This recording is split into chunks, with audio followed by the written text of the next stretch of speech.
Hi, I'm Eric from Simply Elegant Home Cooking. Today I'm going to show you something a little bit different. We're going to be doing a Burmese style chicken curry. Now if you like Indian style curries, you're going to like this, but it's almost a fusion between the Indian style chicken curry and Thai food. This uses some delicious Southeast Asian ingredients such as lemongrass and some other flavors. Really a delicious dish, and it's not that hard to put together, so stick around and I'm going to show you how to do it. So we're going to be using boneless, skinless chicken thighs. These really have the best flavor of all cuts of the chicken. What you want to do, you want to start with about 1.5 pounds to 2 pounds. I'm going to take these out of the packaging, dry them off, and cut them up into bite-sized pieces. Okay, so when you cut your chicken up, what you want to do first, if there's any large pieces of fat, something like this, you definitely want to cut that off. You don't need to get too carried away, but any just big hunks of fat, cut them off. And now we're going to cut these into fairly large pieces. You want to cut these, into bite-sized chunks. Something about like that.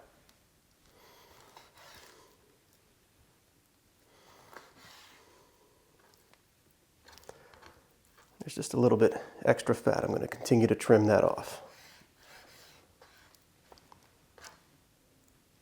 So that's what you're looking for. I'm going to continue with the rest of the thighs. Okay, and here's how things look after trimming and chopping up the rest of the thighs. Now the next step I'm going to show you is optional, but I highly recommend that you do it. We're going to salt the chicken pieces and let them sit in the fridge uncovered. What that's going to do, it's going to draw out a lot of that moisture to help us get a good sear when we go to cook these, and it's also going to allow that salt to penetrate deep into the meat and give it more intense flavor. And this is super simple. All you want to do is put your chicken pieces into a big bowl. We're going to go on with some salt, and as you add that salt, you just want to use some tongs or a big spoon to mix it up.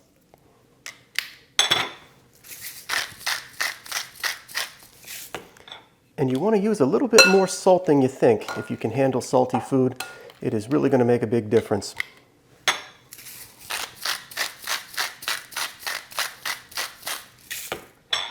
So I'm going to continue for another couple turns here.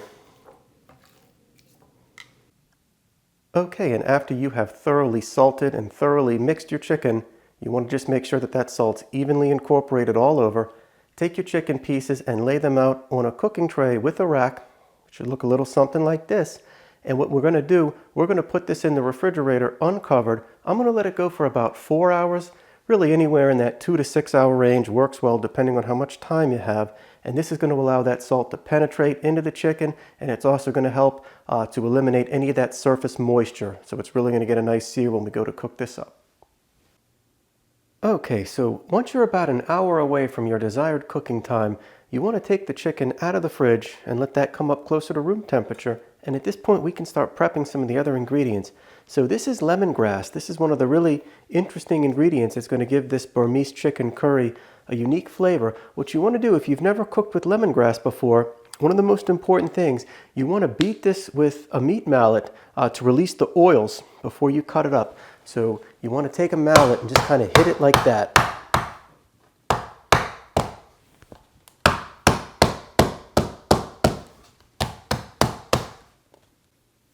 And if you don't have a meat mallet, the back edge of a knife, a big kitchen knife like that would have also worked well. So once you have hit this with either a mallet or a knife, what you want to do next, you want to cut that end piece off. This can be really kind of tough. And you also want to cut all but the last maybe 5 or 6 inches of the stem. This is really the best part of the lemongrass. So you want to cut off the parts you're not going to use, and then cut this right down the middle. Just like that, to expose the inside. And when you look inside, it should look a little something like that. Now these outer layers, these are kind of tough. So what we want to do next, after you hit it with that mallet, this inner piece should just kind of pop right out. And we can discard a lot of these outer stalks. We only want to use about that much. That's the piece of the lemongrass that's really tender and has amazing flavor. So we're going to take that out, and I'm going to take it out of the other pieces as well. Okay, so from those 2 stalks, this is the good part that we're going to use And I know this looks like a lot, but these pieces here, they're really fibrous and tough. You wouldn't want to cook with them. So it's pretty easy to tell, when you're splitting that apart, which pieces you want to discard. It's really just kind of obvious when you're doing this. So what you want to do next with our bulbs there, or pieces from the core, you want to just cut that up with a knife, about like this. This is going to go into a food processor, but this helps to break it down a little bit first.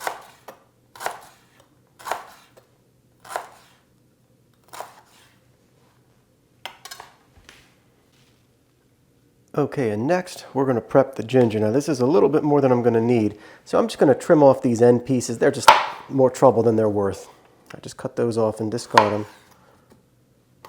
And you can use either a vegetable peeler if you have a good one, or just a knife. I usually just use a knife and just kind of cut this off. Get all of those, the stuff that looks like bark. You want to just cut that off.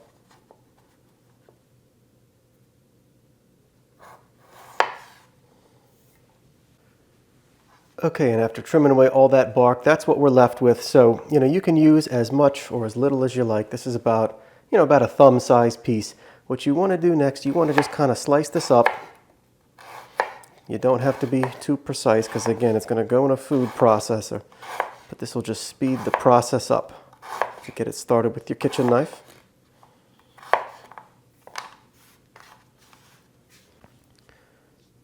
Next, I have 2 decent-sized shallots. What you want to do, cut off those end pieces.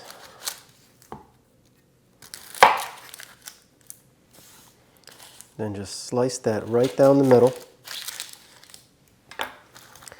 And what you want to do, you want to just remove a little bit of the paper and maybe one layer, the top layer of that shallot. Take it off and discard it. So we're going to continue with the other half and the other shallot. And once you get those 2 shallots prepped, next you just want to take a knife and cut them into some rough slices.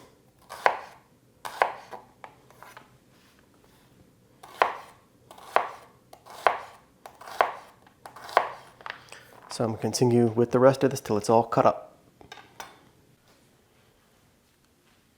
Okay, so next we are going to prep some tomatoes. These are Roma tomatoes. What you want to do, you just want to cut them in half like that. And you want to remove, if there's any kind of tough pieces around that little core piece, you just want to cut that out and remove it. And once you do, you can just chop that up, give it a rough chop.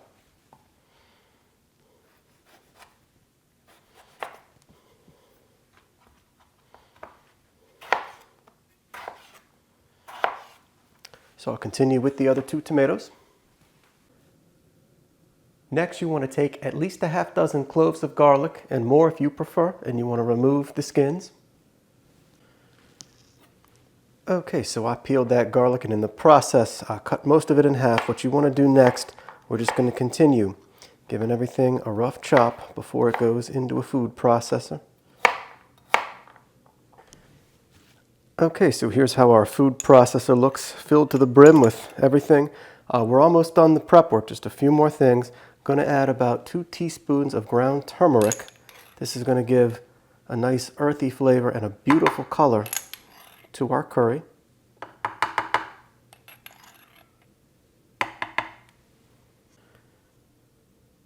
Next, you want to add a half teaspoon of crushed red pepper flakes, or you can substitute with cayenne pepper, anything you like for heat.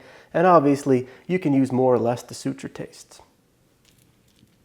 Next, you want to add some salt. So this depends if you use that optional method of salting the chicken and putting it in the fridge ahead of time. Use less. Just make sure that you get between what you put on the chicken and what you put in this curry, that you use a decent amount. So I salted the chicken pretty heavily. I didn't put a ton of it in here. And finally, add just about maybe a tablespoon of some neutral flavored oil. Okay, so those are all the ingredients that are going to go into the curry. You want to load your food processor up And I'm going to do this off camera. I learned that this thing is way too loud to put in a YouTube video. So as soon as I hit the stop button, I'm going to blitz this up for about a minute or so until it's a completely smooth consistency. You might also have to use a spatula and just scrape the sides a couple times as you do it. So we'll check back in a minute or two. Okay, so off camera I blitzed it up, and that's what you're looking for. Throughout the process, I took the lid off and scraped it down a couple of times, but you're looking for a really nice smooth paste. And this is very aromatic. You can really smell the lemongrass, gives it nice citrus notes, along with, of course, the sharpness from that garlic and the ginger. So you want to taste this as it goes, make adjustments if needed, but this looks, smells, and tastes delicious, so we're ready to go. Okay, and with the prep work out of the way, the rest of this dish is going to be super, super easy. I have a 5.5 quart Dutch oven that I've preheated on medium-high heat. Going to go in with about a tablespoon again of that neutral flavored oil. Just want to give that a swirl around the coat. And we're going to do our chicken in 2 batches just to prevent overcrowding the pan. So I have half the chicken. We're going to add that in there.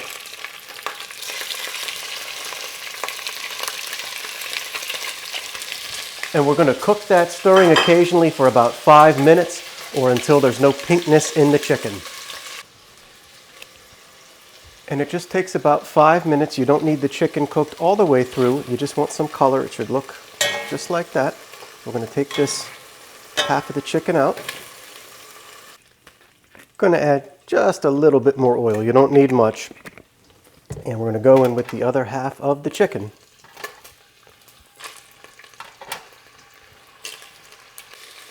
Okay, and after about 5 minutes on the second batch of chicken, that's what you're looking for. You can see we got some nice color on it. Got rid of all that pinkness. Now what we're going to do next, we're going to add the first half of the chicken back into the pan.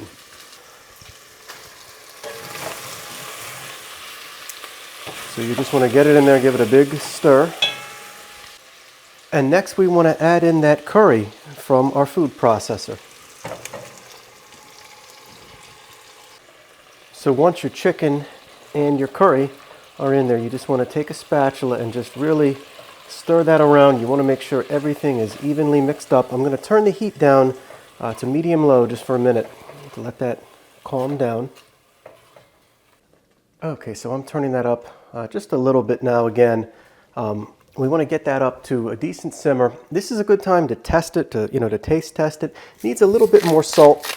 I really didn't put much into the curry itself, so I'm going to add a little bit more salt, and you just want to let this go for a couple minutes, stirring pretty frequently. You want to make sure the bottom of that pan doesn't have anything still on it. That curry paste kind of deglazes it, and we're going to cook this for a couple minutes until it's really, really fragrant. Okay, and after a couple minutes uncovered, we've been playing around with the heat. This looks good. Everything smells great. We're going to stir it one last time, make sure everything's off the bottom of the pan. So what we're going to do now, I'm going to cover this, and we're going to let it go for about 10 minutes. And I know I've been playing with the heat quite a bit. I'm going to turn it back down to medium-low, and we're going to let it cook covered for the next 10 minutes. We'll check back.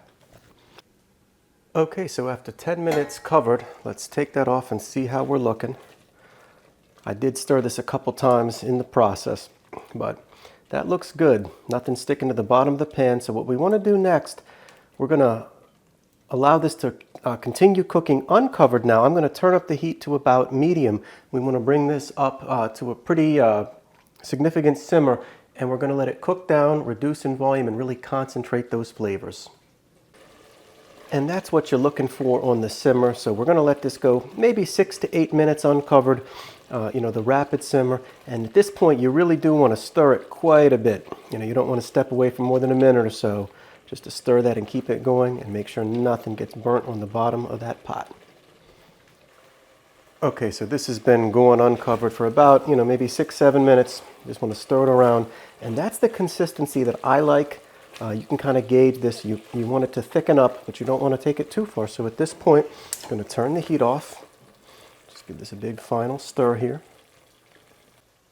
And the burner's off, but there's still quite a bit of residual heat in this cast iron Dutch oven, but you want to be sure to turn the heat off first. Now I'm going to juice in half of a lime. And off the heat, I'm also going to throw in a big handful of chopped cilantro. So you want to get those ingredients in and then just give it a big stir to incorporate everything. Get that cilantro mixed in along with the lime juice.